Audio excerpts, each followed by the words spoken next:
सबसे बड़ा भगवान कौन है? एक बार फिर देवर्षि नारद के मन में यह अभिमान पैदा हो गया कि ये ही भगवान विष्णु के सबसे बड़े भक्त हैं। अगर आप भी सनातन धर्म से हैं, तो चैनल को लाइक और सब्सक्राइब जरूर करें। अब आगे की कहानी को जानते हैं। वे सोचने लगे, मैं रात दिन भगवान विष्णु का गुणगान करता हूँ, फिर इस संसार में मुझसे बड़ा भक्त और कौन हो सकता है? किंतु पता नहीं श्रीहरि मुझे ऐसा समझते हैं या नहीं। यह विचार कर नारद भगवान विष्णु के पास क्षीर सागर में पहुंचे और उन्हें प्रणाम किया। विष्णु जी बोले, आओ नारद, कहो कैसे आना हुआ? नारद बोले, भगवान, मैं आपसे एक बात पूछने आया हूँ। भगवान विष्णु बोले, मैं तुम्हारे मन की बात जानता हूँ नारद, फिर भी तुम्हारे मुंह से सुनना चाहता हूँ। नारद ने कहा, हे देव, मैं जीवन भर आपका गुणगान करता रहा हूँ। पल पल हर क्षण मुझे बस आपका ही ध्यान रहता है।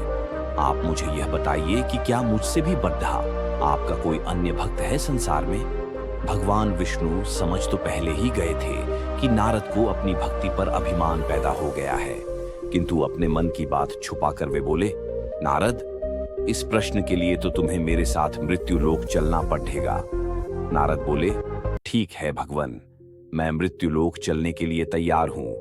भगवान विष्णु नारद को लेकर मृत्यु लोक चल पड़े।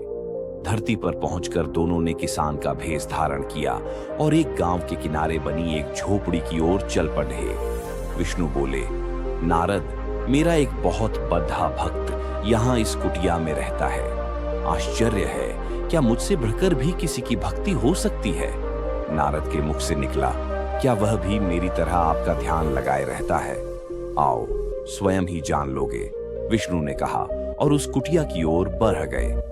किसान उस समय कुटिया के बाहर अपनी गाय को बांध रहा था। उसके मुख से हरि हरि गोविंद का स्वर निकल रहा था।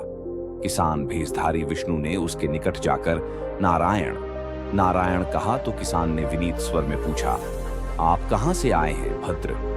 मेरे लिए कोई सेवा हो तो निसंकोच बताइए।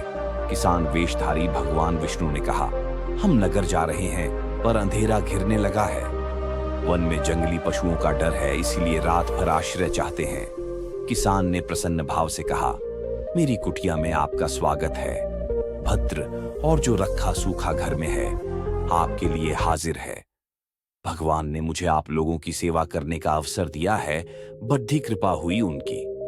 बाहर दालान ने एक खटिया पर दोनों को बिठाकर किसान अंदर गया और अपनी पत्नी से कहा, देवी, 2 अतिथि आए हैं। किसान की पत्नी उस समय अपने बच्चों को भोजन परोस रही थी। धीरे से आटे का बर्तन दिखती हुई बोली, घर में इतना सा ही आटा है और ये बच्चे और भोजन मांग रहे हैं। किसान बोला, कोई बात नहीं, हम अतिथियों को भरपेट भोजन कराएंगे। तुम बच्चों को आज कांजी बनाकर पिला देना। नारद और भगवान विष्णु ने उन दोनों का सारा वार्तालाप सुना, फिर भी परीक्षा के लिए भोजन की थाली पर बैठ गए। जब दोनों भरपेट भोजन कर चुके तो नारद सोचने लगे, यह सीधा साधा गृहस्थ भगवान का सबसे बड़ा भक्त कैसे हो सकता है? उधर श्रीहरि ने किसान से और भोजन लाने की फरमाइश कर दी। बोले, मेरा पेट अभी नहीं भरा, क्या और भोजन मिलेगा? किसान रसोई घर में गया और जाकर पत्नी से पूछा, कुछ और भोजन बचा है क्या? पत्नी बोली, बच्चों के लिए कांजी बनाई है, बस वही शेष है। विष्णु और नारद वह भी पी गए। किसान और उसके परिवार को भूखे